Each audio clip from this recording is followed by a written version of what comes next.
As Donald Trump was throwing a bizarre propaganda event at the White House on July 4th, catastrophe struck the United States in Kerr County, Texas. You saw right there at the outset of this video, that was the flooding from the Guadalupe River. This horrific flash flood after 13 or so inches of rain hit Kerr County has resulted in a mass casualty event. At least 24 people are dead as of this recording after heavy rain lashed Texas, leading to that catastrophic flooding. Children are among the dead. About 23 campers from a summer camp in the area called Camp Mystic are still unaccounted for, and unfortunately it seems the death toll is going to get much higher. While all of that was taking place yesterday, Donald Trump was dancing at the White House to the YMCA when he made Independence Day all about himself.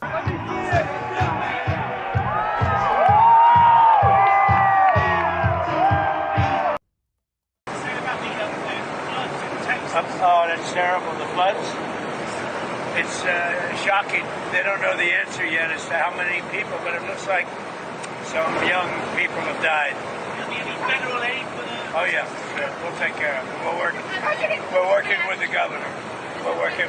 It's a terrible thing. I've visited with the president already about this federal disaster declaration that the governor was going to sign here this morning, and he has indicated that he will honor that and that he will accept that.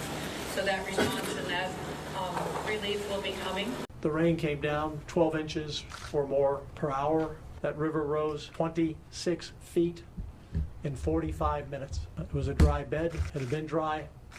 There wasn't a lot to absorb it. It went down the rocks, and it was a destructive flood, taking property and sadly lives. Okay, so right now, officially, a little under 30 people have lost their lives to a flash flood in Texas, and it's Trump's fault. I'll get to the reason why it's Trump's fault in a second, but first I just kind of want to go over what happened. So early yesterday, the National Weather Service issued a warning saying that there was a flash flood coming to San Antonio, and it hit a Christian summer camp for kids especially hard. Right now, the official count is 27 people that have lost their lives, and then 27 children from this summer camp that they still haven't found yet, and it's the next day. Obviously, best of luck to all of these people's families, but I think it's safe to say that the toll is going to rise within the next day, if not within the next couple of hours. In a press conference after all this stuff went down, city officials said that the reason why the casualties were so high was because the National Weather Service just didn't notify them in time. And the National Weather Service, or the NOAA, are two arms of the federal government that are specifically designed for warning the American people for adverse weather events, right? So you probably see where I'm going with this. So Donald Trump, the current president of the United States, campaigned largely on cutting the fat of government, right? And his version of cutting the fat is basically just firing anything that he deems too expensive, regardless of the utility of the American people. It's not really clear as to how he's cutting these things. Even Doge was very unclear, but this is more of that. And one of the places to get hit the hardest was the National Weather Service, right? So because they were significantly understaffed, it is looking like they were just not prepared for this event, right? And under normal circumstances, they might have been, right? And this isn't the first time something like this has happened. I mean, earlier this year, which feels like a century ago, remember when the plane crashed out of the sky? Because Trump cut the FAA too.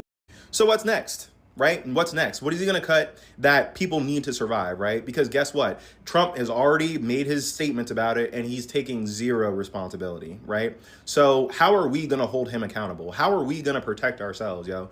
Maybe get a weather vane, put it on your roof, I don't know. Did you see what's been happening in Texas, where there have been massive floods?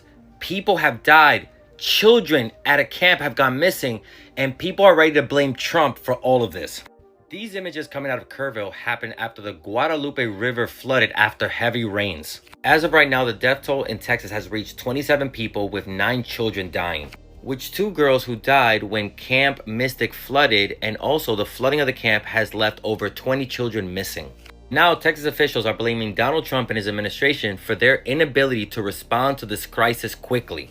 Texas officials during a news conference confirmed that them, along with local news, were getting their forecast from the National Weather Service. which has been inaccurate since Trump, with the help of Doge, fired hundreds of workers from the National Weather Service and NOAA. And officials during the press conference said that they, along with local news, were getting national weather reports saying that there was going to be about 3 to 6 inches and 4 to 8 inches of rain in different parts.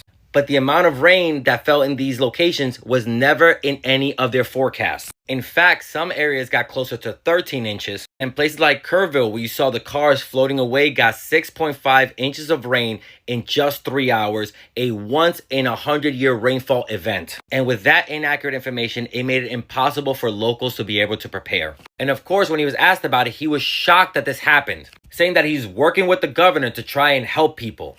How? With FEMA, the same program that Trump is trying to abolish? And also the timing couldn't have been more ironic. The same weekend where he signed the big, beautiful bill that cuts trillions to essential services. And remember, all of these budget cuts to programs like the National Weather Service or FEMA are so him and his rich buddies can keep their tax breaks.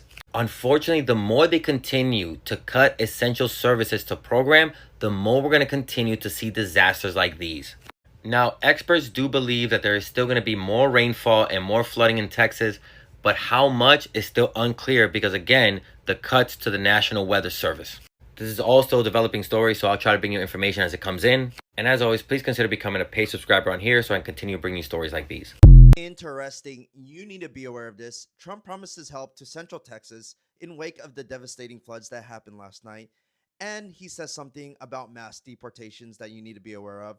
I'm going to quickly show you what he said, and also hit the follow for more news. I greatly appreciate it. So in response to the sad news of the major flash flood that happened last night in Central Texas at Kerr County, Trump responded with, "The Trump administration is working with the state and local officials on the ground in Texas in response to the tragic flooding that took place yesterday. Our Secretary of Homeland Security, Kristi Noem, will be there shortly. Melania and I are praying for all of the families impacted by this horrible tragedy. Our brave first responders are on site doing what they do best. God bless the families and God bless Texas." Then Trump posts a big thank you to ICE agents and tells them that the One Big Beautiful Bill will give them the funding and resources to carry out the largest mass deportation operation in history. And then he says, "We will not let America become a third world country filled with crime, failing schools, collapsing hospitals, and a total social dysfunction. It's called remigration, and it will make America great again." So, what are your thoughts on Trump now? We have never in our lives seen so much devastation in this manner. That flooding, I took a day off to be with my family. Had a great day. I'm unplugging, so logged back in and seeing what all happened on July 4th. And my God, may God bless them babies. May God bless everybody. May God bless the homeless people that no one knows that they're missing and that they're alive. No one checks on them, who's walking the streets, and that flash flooding happened in seconds.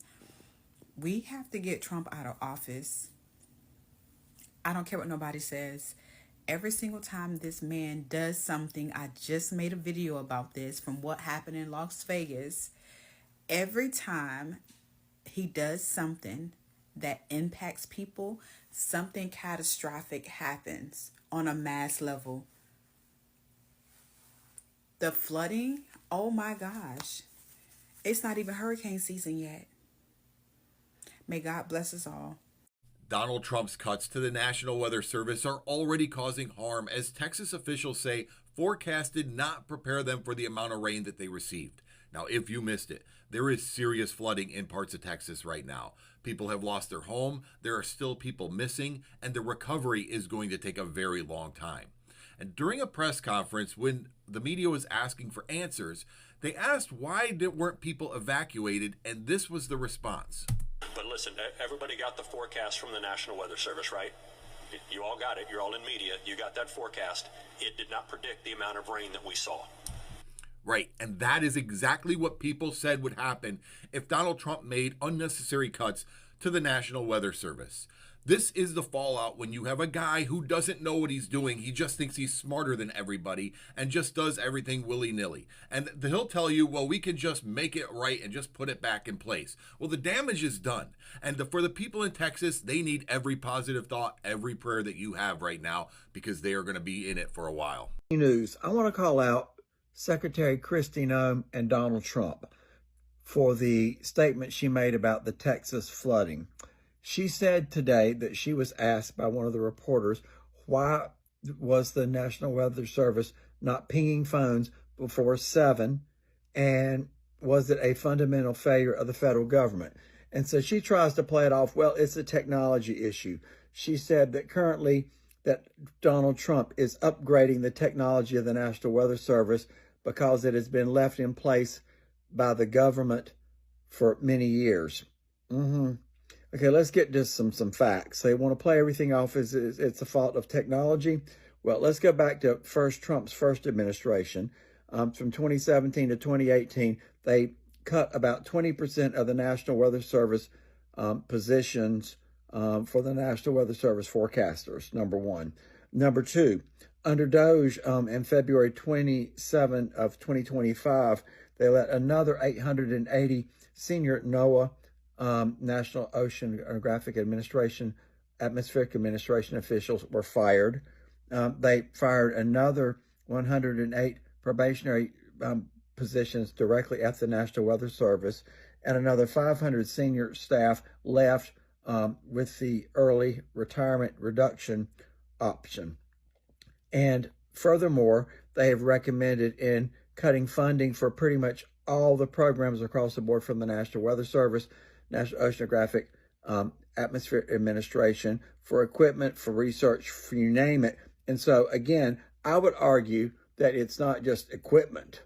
Sure, better equipment is always great. I would say it's due to a lack of staffing to operate the equipment, to make the call, to be able to prepare the equipment, and to make sure that these notifications were sent out. They, like most places, they don't have the people. If you've seen, I believe it's Morales here of NBC6, who's been in South Florida for 30 some years, has called out Trump for cutting the National Hurricane Center, the National Oceanographic Atmospheric Administration, for the cuts that they've hurting them now with being able to forecast hurricanes accurately, all because of this. And that's the problem. They don't have the manpower.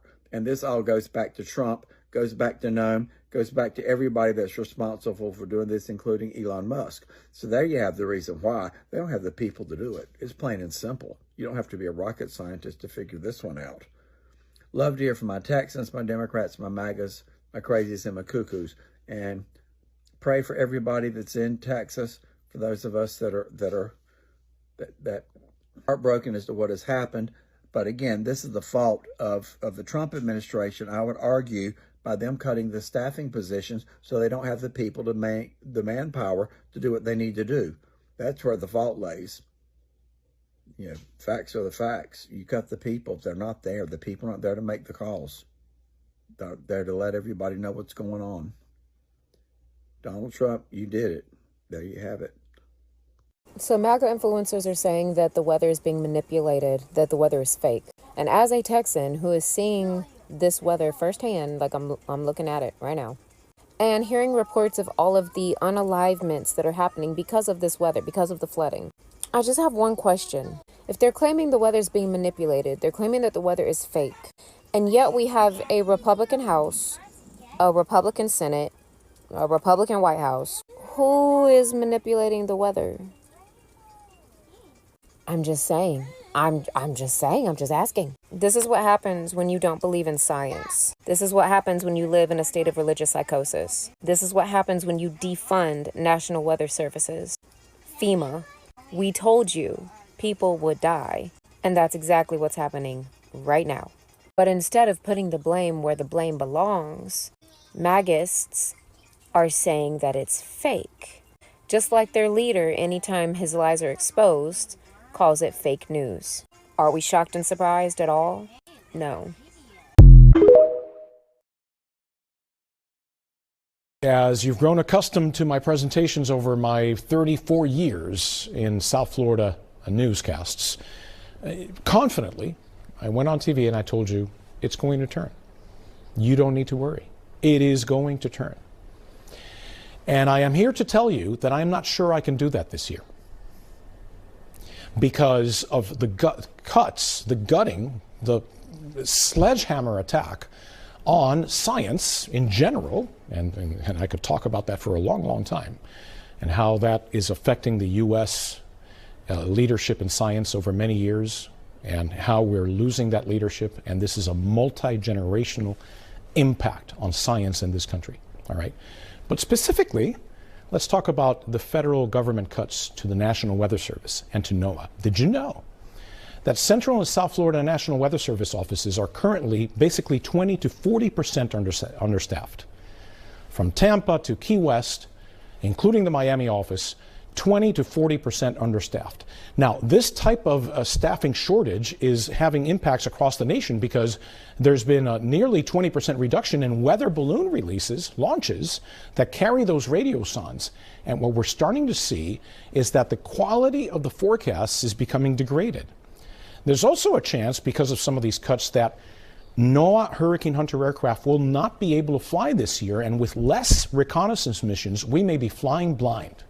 And we may not exactly know how strong a hurricane is before it reaches the coastline, like happened a couple of years ago in Hurricane Otis in Acapulco, Mexico. So I was asked to talk about this today. I'm glad I was. I just want you to know that what you need to do is call your representatives and make sure that these cuts are stopped.